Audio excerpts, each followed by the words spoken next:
नागर। ओ तू ही नटवर तू ही नागर, तू ही नटवर तू ही नागर। तू ही नटवर तू ही नागर, तू ही बाल मुकुंदा भजोरे मन गोविंदा। नटवर नागर नंदा भजो रे मन गोविंदा।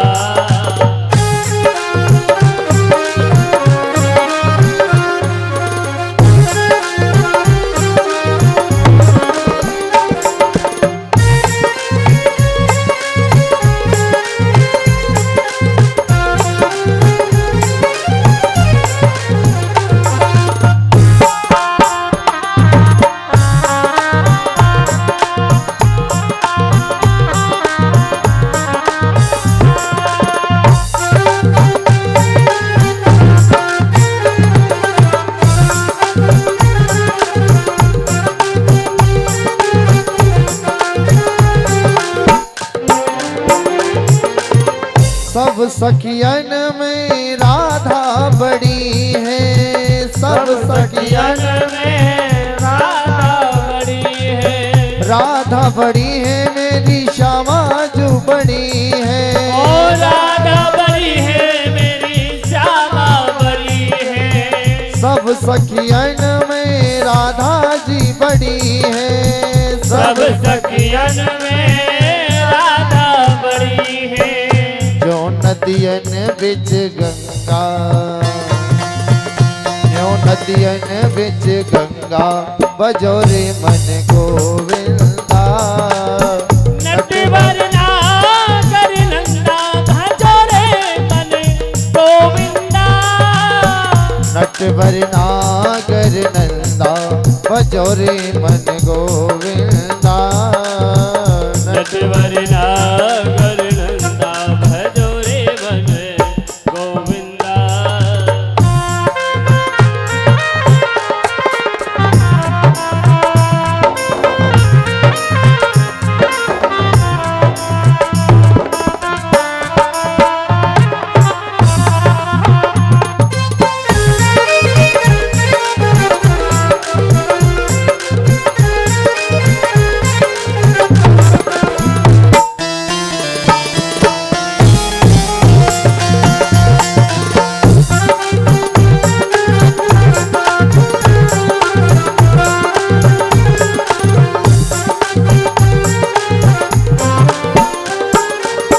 ध्रुव तारे पहलाद उबारे।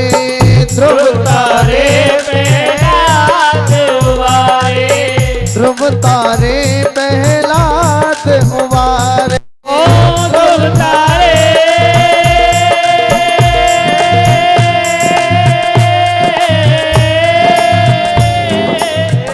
ध्रुव तारे पहलाद उबारे। ध्रुव तारे पहलाद उबारे। ध्रुव तारे पहलाद उबारे। हरे नरसिंह रूप धरता बजोरे मन गोविंदा। नटवर नागर नंदा भजो रे मन गोविंदा। आइए मीठी मीठी ताली बजाते हुए भाव से श्रवण करें। एक बार सभी अपने हाथों को ऊपर ठाकुर जी के लिए करें और मीठी मीठी ताली बजाते हुए गाएं। अरे नटवर नागर नंदा भजोरे मन गोविंदा।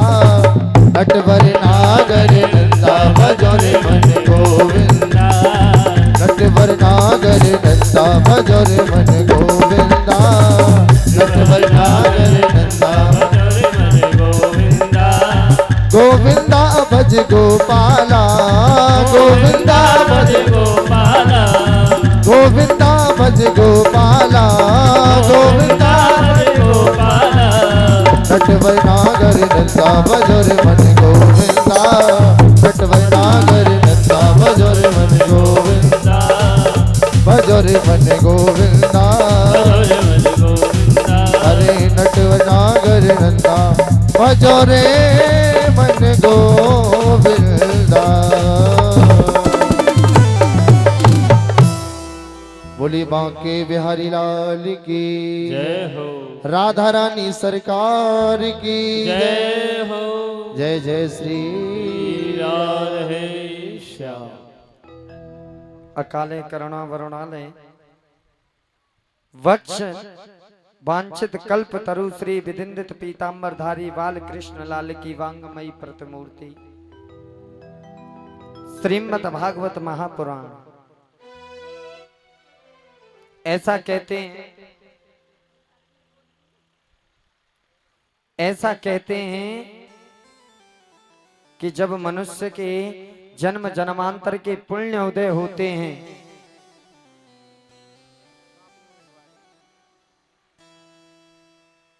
जब मनुष्य के पुण्य उदय होते हैं, जब जाकर इस कल्प वृक्ष की छाया में बैठने का अवसर मिलता है।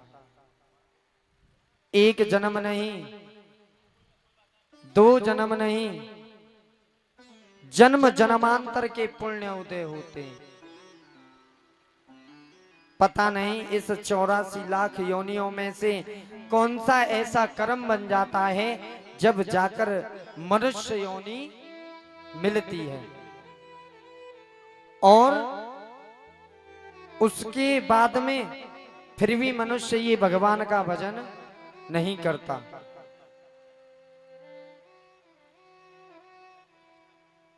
जब भी मनुष्य भगवान का भजन नहीं करता,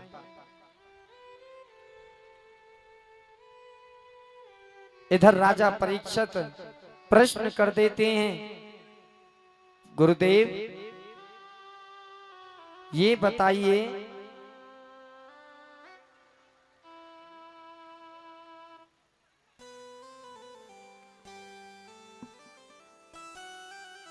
राजा परीक्षित प्रश्न कर देते हैं, गुरुदेव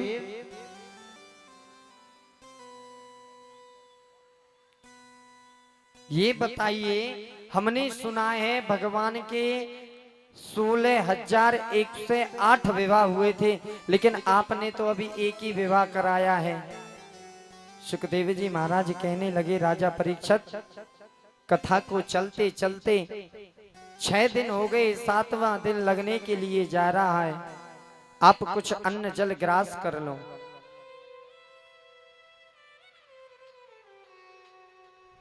राजा परीक्षित कहने लगे, अरे गुरुदेव, जो आपके मुखारविंद से अमृत बरस रहा है, इसे सुनकर भूख और प्यास नहीं व्याप रही, आप कथा श्रवण कराइए। अब तो राजा परीक्षित ने जैसे ही प्रश्न किया तो कहने लगे सुखदेव जी महाराज, अरे राजा परीक्षित, भगवान के 16,108 विवाह हुए थे। राजा परीक्षित कहते हैं, प्रभु थोड़ा प्रकाश डालिए ना। जैसे ये कहा थोड़ा प्रकाश डालिए ना, तो कहने लगे राजा परीक्षित, 17 तनया कृष्णाय कृतिकिल्विषः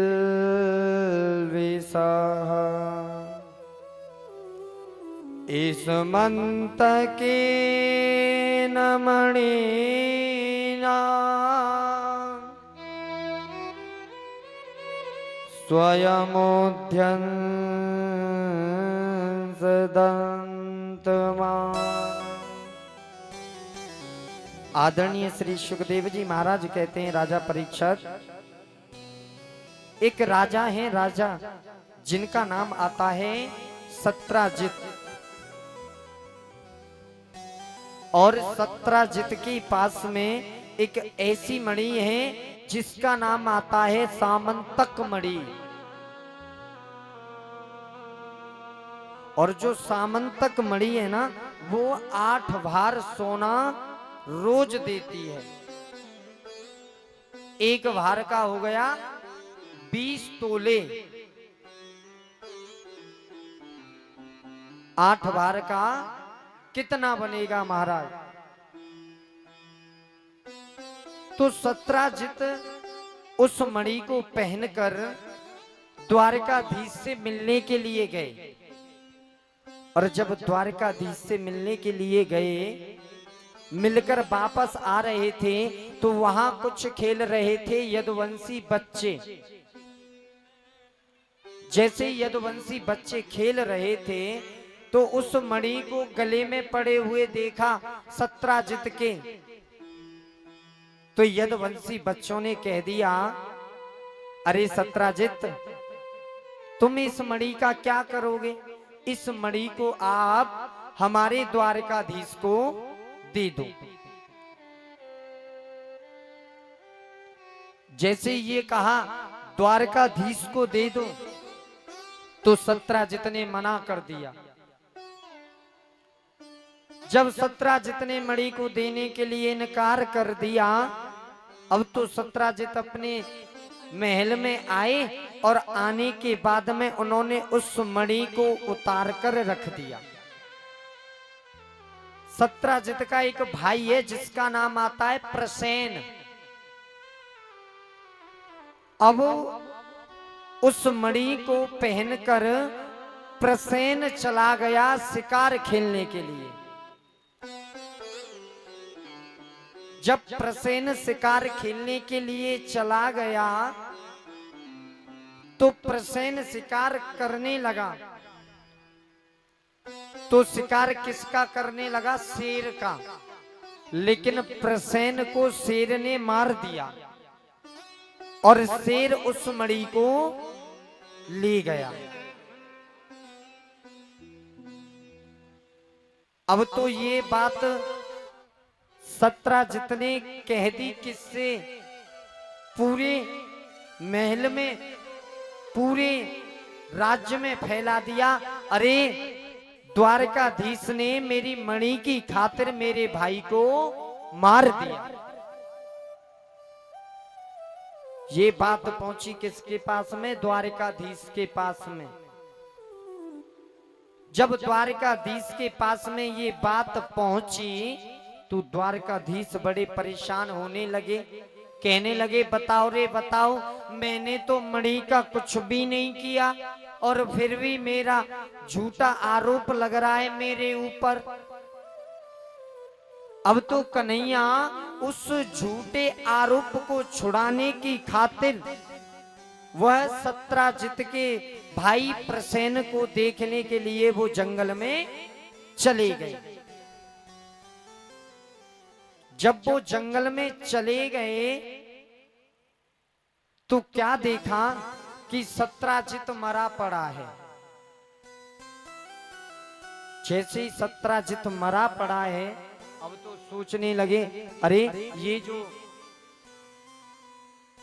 प्रसेन मरा पड़ा है इसकी मणि कहाँ है। जैसे ही ये कहा कि मणि कहाँ है, अब तो नीचे देखा तो नीचे जहां सत्राजित मरा पड़ा था, प्रसेन मरा पड़ा था, वहीं से शेर के पंजों के निशान जा रहे थे। अब तो कन्हैया उस शेर के पंजों के निशान पर चलने लगे। अब क्या देखा आगे चल के कि शेर भी मरा पड़ा है, एक रीछ के निशान बने हुए हैं। रीछ के जैसे ही रीछ के निशान बने पड़े हैं, आगे चले तो रीछ के पैरों के निशानों पर आगे चलते गए तो क्या देखा कि सामंतक मणि से जामवंती खेल रही है। जो रीछ थे वो कोई और नहीं, जामवंत जी महाराज थे। जैसे ही कन्हैया ने उस कन्या को देखा, कहा, अरे ये मणि तो सत्राजित की है। जैसे ही कन्हैया ने उस मणि को मांगा, अब वो कन्या डर के और अपने अंदर पिताजी के पास गुफा में चली गई। जैसे ही जामवंत जी जगे तो क्या देखा कि सामने कन्हैया खड़े, अब तो जामवंत जी कहने लगे, कौन हो तुम? महाराज, मैं द्वारकाधीश हूँ, और ये जो मणि है ना, ये मणि मुझे दे दो। इस मणि की खातिर मेरे पर झूठा आरोप लग रहा है। जामवंत जी कहने लगे, ऐसे नहीं छोड़ा जाएगा, पहले मुझसे युद्ध करो, युद्ध में हरा दो और मणि को ले जाओ। अब तो युद्ध होने लगा जामवंत जी में और द्वारकाधीश में। अब तो युद्ध होना प्रारंभ हो गया। युद्ध ही युद्ध चलता रहा। कितने दिन तक? 27 दिन तक। जामवंत जी की एक एक नस को ढीला करके डाल दिया कन्हैया ने।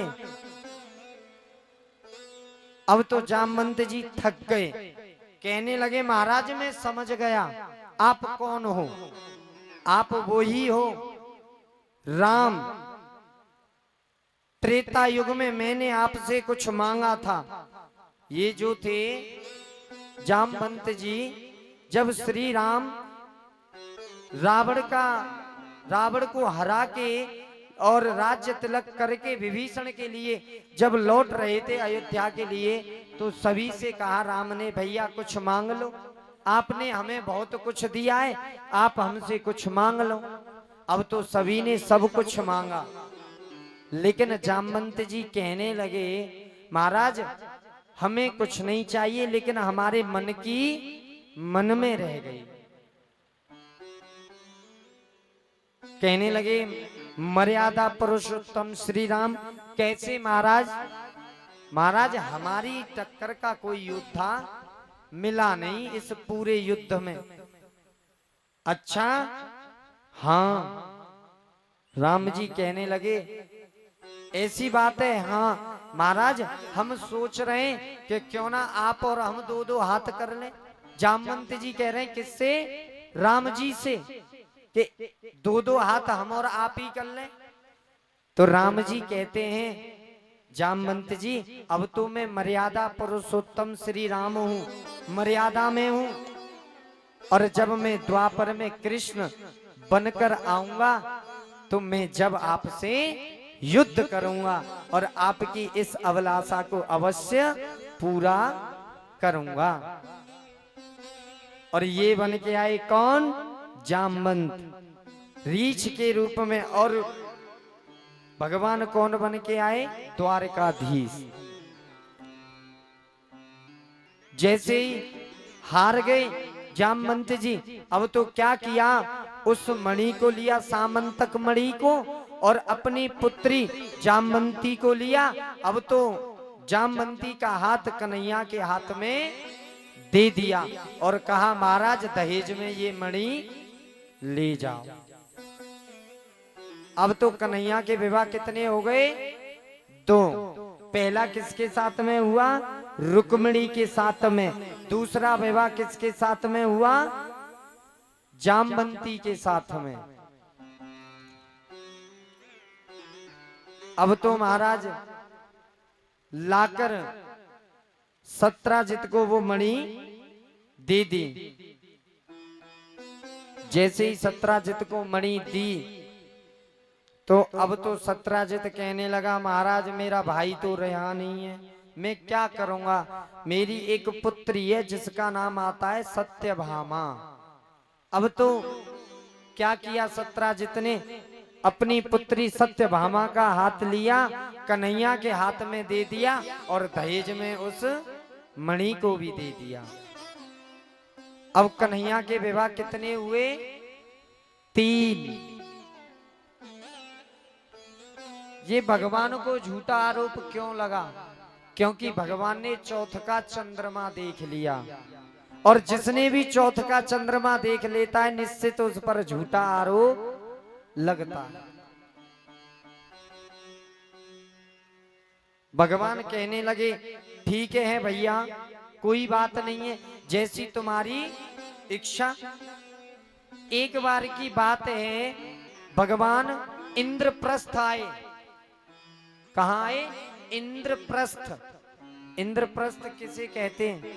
ये जो दिल्ली का नाम है, ये पांडवों की नगरी है। अब तो इसका नाम दिल्ली रख दिया है, लेकिन पहले इसे कहते थे इंद्रप्रस्थ। अब तो भगवान पांडवों के पास में घूमने के लिए आए। जैसे ही भगवान और अर्जुन घूमने के लिए चलते जा रहे हैं, जैसे ही चलते जा रहे हैं तो एक तरफ क्या देखा कि हाथ में फूल माला लेकर बैठी है। कौन?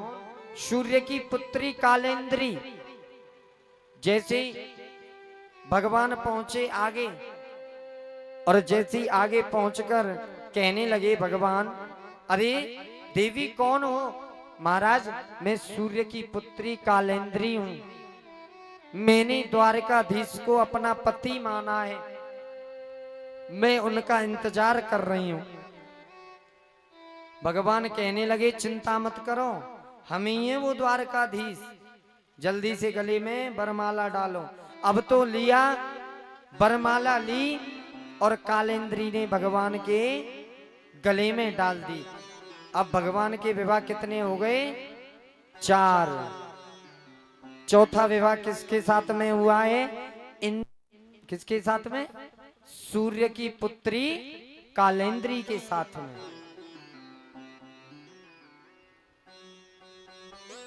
अहम देवस्य सवितोर्दुरितानि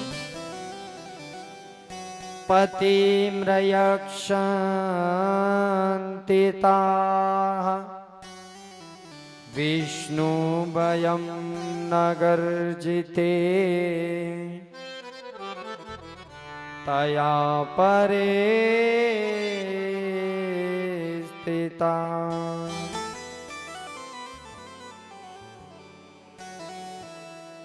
अब तो महाराज एक राजा है, राजा कि नगर जिते न कौन सत्या आसीत राज धर्मा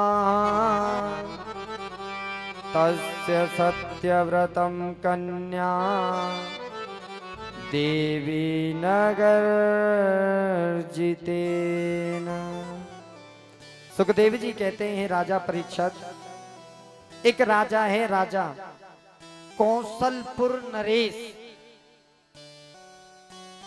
कौन है? कौशलपुर नरेश,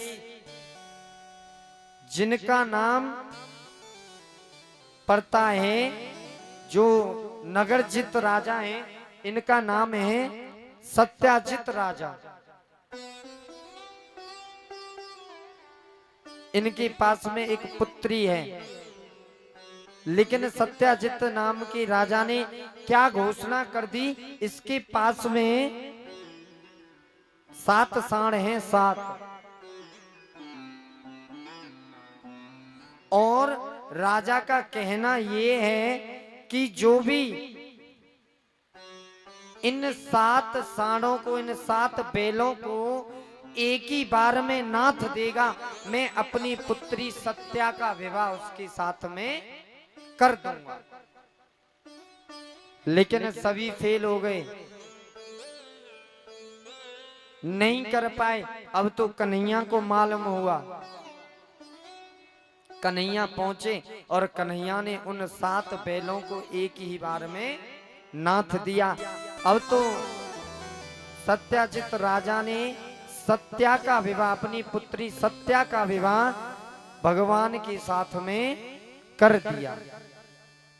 अब कन्हैया के विवाह कितने हो गए? 5। और अभी बाकी कितने हैं? 16,103। कल आपने एक कन्यादान किया था ना। अभी जो 16,108 जो बताइए, इनमें से 107 बाकी हैं अभी। अब उनका भी करना है आपको परीक्षित महाराज। अब तो जैसे ही सत्या का विवाह उनके साथ में कर दिया, अब तो कन्हैया के विवाह कितने हुए? 5। एक दिन की बात है, एक राजा थे जिनका नाम आता है बिंदु और अनबिंदु। इनकी एक बहन थी जिसका नाम आता है मित्रविंदा, जो कि द्वारकाधीश से बहुत प्रेम करती थी। जैसे ही प्रेम करती थी, पर भाई इसका विवाह दुर्योधन से कराना चाहता था। इसलिए इसके भाई ने क्या किया, बिंदु और अनबिंदु ने कि स्वयंवर रचाया और स्वयंवर में कहा कि जो भी इस मछली की आंख को भेद देगा, एक ही बार में मैं अपनी बहन का विवाह श्री कृष्ण के साथ में कर दूंगा। क्योंकि उसे मालूम था कि केवल और केवल कन्हैया ही है, लेकिन सब हट गए, लेकिन कन्हैया ने जाकर एक ही बार में मछली की आंख को भेद दिया और इसने अपनी बहन का विवाह मित्रविंदा का कन्हैया के साथ में कर दिया। आगे चले, अब कन्हैया के विवाह हो गए 6। एक थी श्री कृष्ण की बुआ की लड़की जिसका नाम आता है पुत्री, जिसका नाम है सुकीर्ति। क्या नाम है? सुकीर्ति। भगवान की बुआ जैसे ही कन्हैया को बुलाया, अब तो सुकीर्ति बुआ के यहाँ पर कन्हैया गए। जैसे ही कन्हैया गए, अब तो कन्हैया ने अपनी बुआ की पुत्री को देखा, इधर बुआ ने देखा, कन्हैया से कहने लगी, बुआ अरे कन्हैया मेरी पुत्री से आप विवाह कर लो। कन्हैया ने मना कर दिया, लेकिन जो सुकीर्ति की पुत्री थी जिसका नाम आता है भद्रा, वो कहने लगी, कन्हैया मैं आपको पति स्वीकार कर चुकी हूँ, आपको मेरे साथ विवाह करना पड़ेगा। अब तो कन्हैया का जो विवाह है सुकीर्ति की पुत्री भद्रा के साथ में हो गया।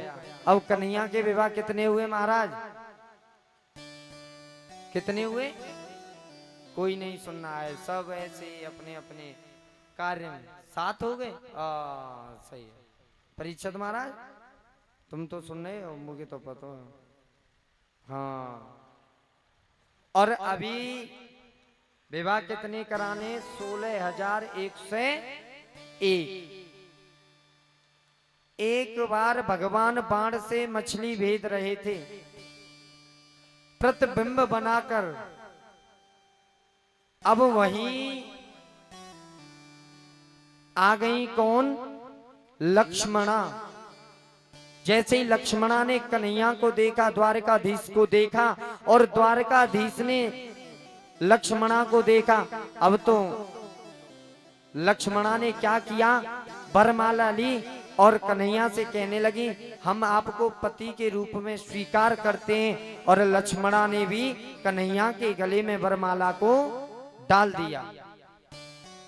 अब कन्हैया के विवाह कितने हो गए? 8। लेकिन जो इनमें एक पत्नी है जिनकी बुआ की पुत्री है, सुकीर्ति की पुत्री है, जिसका नाम आता है भद्रा। जब दिवाली होली जो आती है, कहते ना भैया भद्रा लग रही है, भद्रा, इतने बजे से इतने बजे तक, यही कन्हैया की एक पत्नी है जिसका नाम आता है भद्रा। अब तो राजा परीक्षित पूछते हैं, कहते हैं प्रभु ये बताइए, आपने तो अभी भगवान के 8 विवाह कराए हैं, लेकिन ये बताओ, हमने तो सुना है कि 16,100 विवाह और हुए थे, थोड़ा उस पे प्रकाश डालो। कहने लगे सुखदेव जी महाराज, राजा परीक्षित, एक राक्षस है, एक दैत्य, जिसका नाम आता है नरकासुर। और नरकासुर दैत्य जो कि भूमि पुत्र है, यानी ये भूमि से प्रकट हुआ है। नरकासुर जो दैत्य है ये भूमि से प्रकट हुआ है, और जब ये भूमि से प्रकट हुआ यही इसका नाम एक रख दिया भौमासुर। अब भौमासुर क्या करता है, राजाओं से युद्ध करता है, युद्ध में उन्हें हराता है और उनकी पुत्रियों को लाता है और कारागार में बंद कर देता है। ये सोचने लगा कि जिस दिन मेरे जेलों में 20,000 कन्याएं हो जाएंगी उस दिन मैं इनसे विवाह कर लूंगा। बहुत बड़ा शक्तिशाली दैत्य है ये।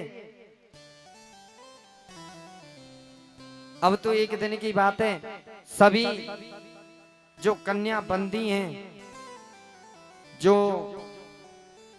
राजा भौमासुर के यहाँ पर बंदी हैं, कुछ राजा भी बंदी हैं। अब तो वो कन्या जाप करती हैं, राजा जाप करते हैं भगवान का मंत्र जाप, ओम नमो भगवते वासुदेवाय नमः, ओम नमो भगवते वासुदेवाय नमः, ओम नमो भगवते वासुदेवाय। अब तो भगवान ने इनकी टेरों को सुन लिया।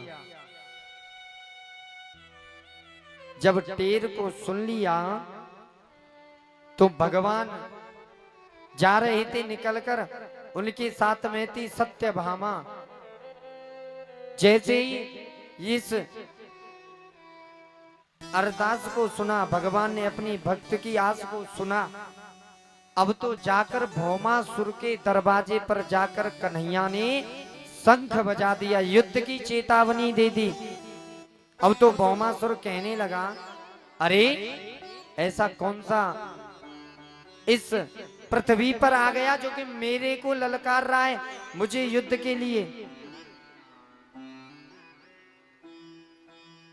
जब ही भौमासुर पहुंच गया, अब तो कन्हैया में और भौमासुर में युद्ध हुआ, और युद्ध ही युद्ध में कन्हैया ने भौमासुर का कल्याण कर दिया। बोलिए द्वारकाधीश भगवान की जय हो। जय जय श्री राम श्याम।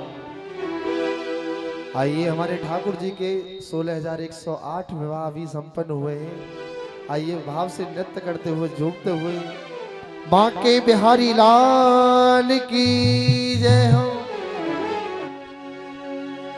दूल्हा बने हैं नंदलाल, है जोड़ी का जवाब नहीं, है जोड़ी का जवाब नहीं, है जोड़ी का जवाब नहीं। आज दूल्हा बने हैं नंदलाल, है जोड़ी का जवाब नहीं। दूल्हा बने हैं नंदलाल, जोड़ी का जवाब नहीं। हाँ, जोड़ी बने हैं नंदलाल, है जोड़ी का जवाब नहीं। दूल्हा बने हैं नंदलाल, जोड़ी का जवाब नहीं। है जोड़ी का जवाब नहीं, है जोड़ी का जवाब नहीं, है जोड़ी का जवाब नहीं, जोड़ी का जवाब नहीं। आज दूल्हा बने हैं नंदलाल, है जोड़ी का जवाब नहीं। आज दूल्हा बने हैं नंदलाल, जोड़ी का जवाब नहीं। माँ के बिहारी लाल की जय हो।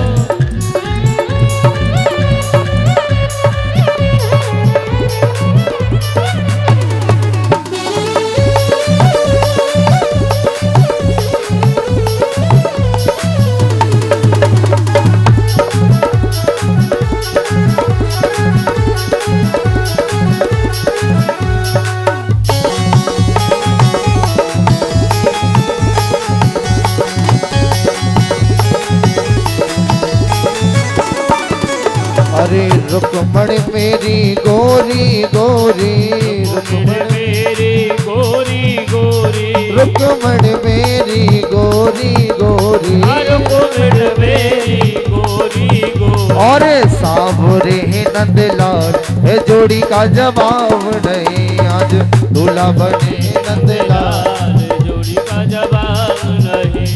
है जोड़ी का जवाब नहीं, जय हो है जोड़ी का जवाब नहीं, जय हो है जोड़ी का जवाब नहीं, जय हो है जोड़ी का जवाब नहीं। आज दूल्हा बने हैं नंदलाल, है जोड़ी का जवाब नहीं। आज दूल्हा बने हैं नंदलाल, जोड़ी का जवाब नहीं। बांके बिहारी लाल की जय हो।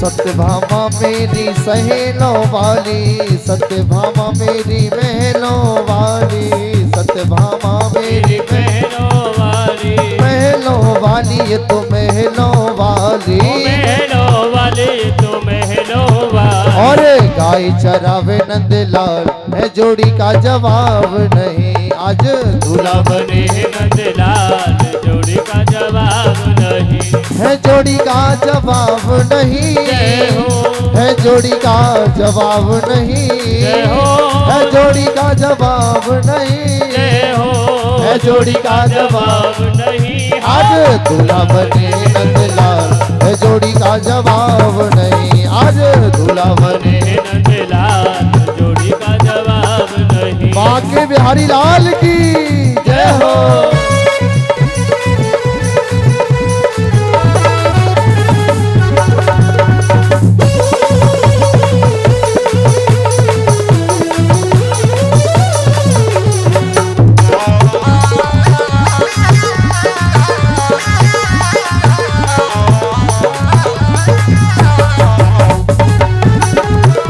ताली बजाते हुए रुकमणी ओढ़े लाल चुनरिया, रुकमणी ओढ़े लाल चुनरिया, लाल चुनरिया तो लाल चुनरिया, लाल चुनरिया, लाल चुनरिया। रुकमणी ओढ़े लाल चुनरिया, मेरे ओढ़े लाल चुनरिया, और कावरी कमरिया नंदलाल, है जोड़ी का जवाब नहीं। दूल्हा बने नंदलाल, जोड़ी का जवाब नहीं, है जोड़ी का जवाब नहीं, जय हो है जोड़ी का जवाब नहीं, जय हो जोड़ी का जवाब नहीं, जय हो। जोड़ी का जवाब नहीं। आज दूल्हा बने नंदलाल, है जोड़ी का जवाब नहीं। आज दूल्हा बने नंदलाल, जोड़ी का जवाब नहीं।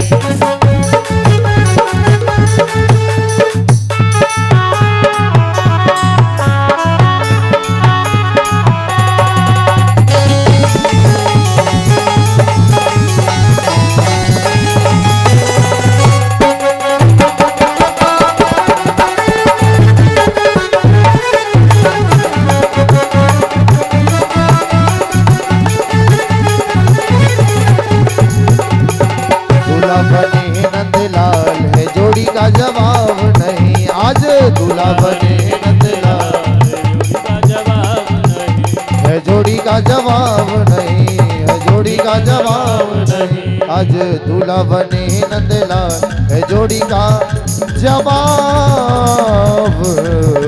नहीं।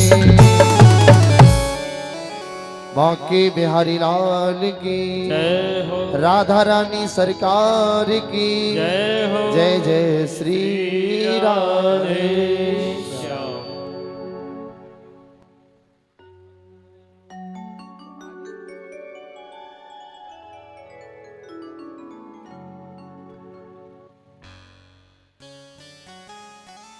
अब तो भौमासुर का भी कल्याण कर दिया। कन्हैया गए और जाकर जेलों का ताला तोड़ा। उसमें से जितनी कन्या थी 16,100 कन्या जो बंदी थी, उन 16,100 कन्याओं को छुड़वाया। जैसे ही छुड़वाया और छुड़वाकर कहा, अरे देवियों, आप अपने अपने राज्य को जाइए। जैसे ये कहा, अब तो जितनी भर कन्या थी वो सभी कन्या मरने के लिए, शरीर का परित्याग करने के लिए नदी के किनारे चलने लगी। अब तो कहने लगे, कन्हैया कहाँ जाती हो? महाराज कहीं नहीं जाते। क्यों? फिर आप अपने अपने राज्य के लिए जाइए, अपने अपने घर जाइए। महाराज, हमें हमारा परिवार अपनाएगा नहीं, ना हमसे कोई विवाह करेगा। क्यों? क्योंकि महाराज हम इस भौमासुर राजा के यहाँ काफी समय से बंदी बने हुए हैं। अगर किसी को मालूम पड़ गया ना तो कोई हमसे विवाह करेगा और घर वाले तो हमें अपनाएंगे ही नहीं। क्या करें महाराज, हमारे पास केवल 2 रास्ते हैं। कहने लगे, कौन कौन से? महाराज, पहला रास्ता, या तो हम अपने शरीर का परित्याग कर दें, आत्मा हत्या कर लें, या फिर आप हमें अपना लो। भगवान कहने लगे, ये तो और बड़ा काम हो गया। अब तो कन्हैया ने क्या किया? चिंता नास्ते। अब तो कन्हैया ने अपना जो गोत्र है उन 16,100 कन्याओं को प्रदान कर दिया। 16,100 कन्याओं को प्रदान कर दिया।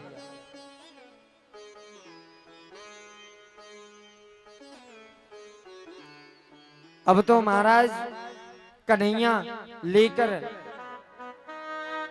द्वारका आए और द्वारका में उनको रखा। अब कन्हैया के विवाह कितने हो गए? 16,108। ऐसा कहते हैं कि इनके 10 पुत्र हुए। यानी कितने सजना कसीसों फतेगड़ी बसे होंगे महाराज। एक के 10 पुत्र।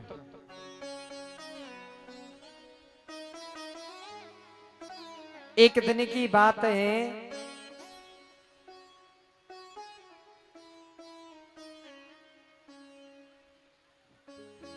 एक दिन की बात है, भगवान अपने पुत्रों को समझा रहे थे। अरे बेटा, कभी किसी का अन्न